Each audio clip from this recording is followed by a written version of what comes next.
अपनी फैमिली को ऐसे बेसहारा भी नहीं छोड़ सकता था। इसीलिए जल्द ही जैकब जेल में ड्रग्स स्मगल करना शुरू कर देता है। बॉटल और निकोला देखते हैं कि जैकब बहुत शार्प माइंड है। वह अपने हर टास्क को हर हाल में पूरा करना अच्छी तरह जानता है। इसलिए गैंग में धीरे धीरे जैकब का रैंक ऊपर जाने लगता है। लेकिन शायद हर चीज की एक कीमत होती है। गैंग में रैंक ऊपर जाने की वजह से जैकब के टास्क भी और मुश्किल कर दिए जाते हैं। अब की बार बॉटल जैकब को दूसरे गैंग लीडर का मर्डर करने का टास्क देता है। यह सुनकर जैकब पूरी तरह शॉक्ड हो जाता है। वह बॉटल से ऐसा करने के लिए साफ इनकार कर देता है। लेकिन जब बॉटल जैकब को उसकी फैमिली को मारने की धमकी देता है तो मजबूरन जैकब इस टास्क को पूरा करने के लिए तैयार हो जाता है, क्योंकि जैकब के लिए उसकी फैमिली से बढ़कर कुछ भी इंपॉर्टेंट नहीं होता। गैंग में आने के बाद जैकब इतना तो अच्छी तरह जान चुका होता है कि आर्यन गैंग सिर्फ जेल में ही नहीं बल्कि जेल के बाहर भी काफी पावरफुल है। जल्द सारी प्लानिंग होते ही जैकब अपने गैंग के साथ अटैक की तैयारी पूरी कर लेता है। लेकिन अंदर से जैकब बहुत डरा हुआ होता है। उसके हाथ बुरी तरह कांप रहे होते हैं। तभी जेल में विसल बजती है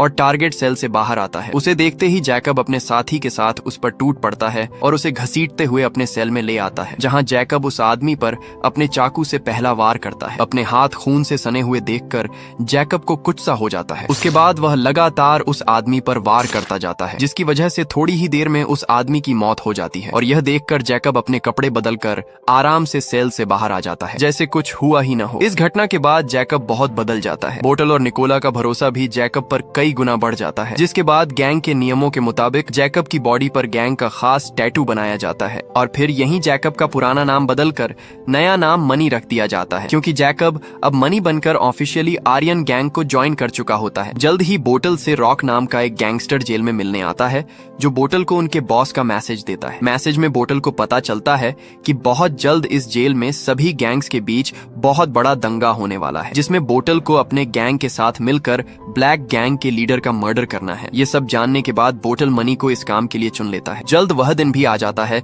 जब जेल के सभी कैदी ग्राउंड में इकट्ठा होते हैं। जेल के गार्ड आराम से अपनी ड्यूटी कर रहे होते हैं, जबकि इसी बीच आर्यन गैंग खुद को दंगे के लिए तैयार करने लगता है। छिपाए गए हथियार इकट्ठा कर लिए जाते हैं ताकि सही मौका मिलते ही दूसरे गैंग पर हमला किया जा सके। तभी बोटल अपने गैंग को इशारा करता है, जिसके बाद पूरा आर्यन गैंग ब्लैक गैंग पर टूट पड़ता है। कुछ ही देर में पूरा ग्राउंड जंग का मैदान बन जाता है। हालात कंट्रोल से बाहर जाते देख सिक्योरिटी गार्ड स्मोक बम का इस्तेमाल करते हैं, लेकिन आर्यन गैंग के लोग इसी बात का फायदा उठाते हुए एक एक करके ब्लैक गैंग के लोगों को मौत के घाट उतारते चले जाते हैं। मनी फिलहाल इस दंगे में खुद को डिफेंड करता हुआ आगे बढ़ रहा होता है, क्योंकि वह जानबूझकर किसी की जान नहीं लेना चाहता था। तभी मनी की नजर रॉक पर जाती है, जो ब्लैक गैंग के लीडर के साथ अकेला लड़ रहा होता है। उसे देखकर मनी रॉक को बचाने के लिए उस ब्लैक मैन से भिड़ जाता है, जिसमें उस ब्लैक मैन लीडर की मौत हो जाती है। यानी बोटल का दिया गया टास्क अब कंप्लीट हो जाता है। तभी गार्ड भी ऊपर से कैदियों पर फायरिंग कर देते हैं, जिसके बाद ग्राउंड का माहौल पूरी तरह शांत हो जाता है और सभी कैदी लड़ाई छोड़कर जमीन पर लेट जाते हैं। रॉक मनी को उसकी जान बचाने के लिए थैंक्स कहता है। उसी समय मनी को पता चलता है कि ब्लैक मैन पर वार करते हुए